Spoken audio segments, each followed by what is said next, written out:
Bertajuk Voice of Lombok, sejumlah musisi tanah air berpartisipasi dalam konser amal untuk para korban gempa Lombok. Seluruh dana hasil penjualan tiket dan sponsor pun akan langsung disalurkan kepada para korban.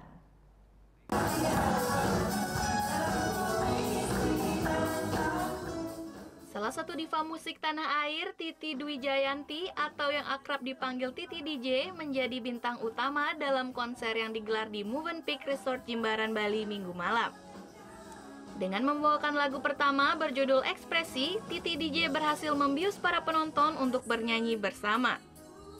Selain membawakan sejumlah singlenya, Titi DJ juga bernyanyi bersama dengan pemenang lelang lagu senilai 10 juta rupiah untuk donasi gempa bumi Lombok.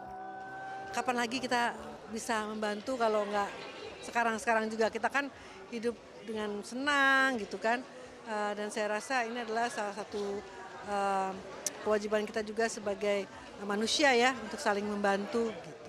Selain Titi DJ, konser amal Voice of Lombok juga melibatkan musisi dari Bali seperti Gus Teja yang terkenal ke mancanegara karena kepiawaiannya memainkan alat musik tiup.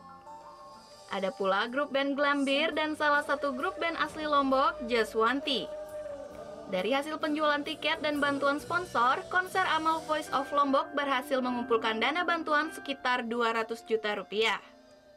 Rencananya dana yang terkumpul akan disalurkan langsung kepada korban bencana gempa bumi di Lombok. Apa yang disampaikan volunteer yang sekaligus juga penyanyi dari Lombok, bahwasanya kebutuhan mereka akan sembako itu sangat masih tinggi.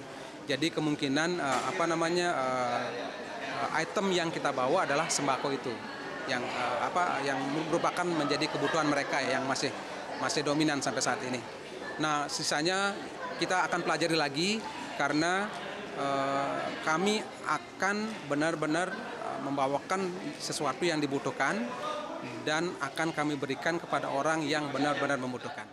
Dengan bantuan yang akan dikirimkan langsung kepada para korban gempa bumi di Lombok, seluruh musisi dan panitia yang terlibat dalam konser amal berharap daerah Lombok bisa cepat kembali pulih.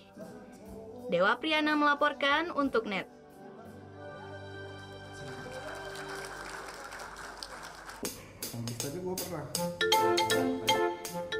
Nah, udah kan untuk beritanya? Jangan lupa di-subscribe, di-like, dan juga di-komen ya akun YouTube dari Net Bali. Terima kasih udah subscribe. Yang belum, jangan sampai lupa. Di sebelah sini nih. Notifikasi.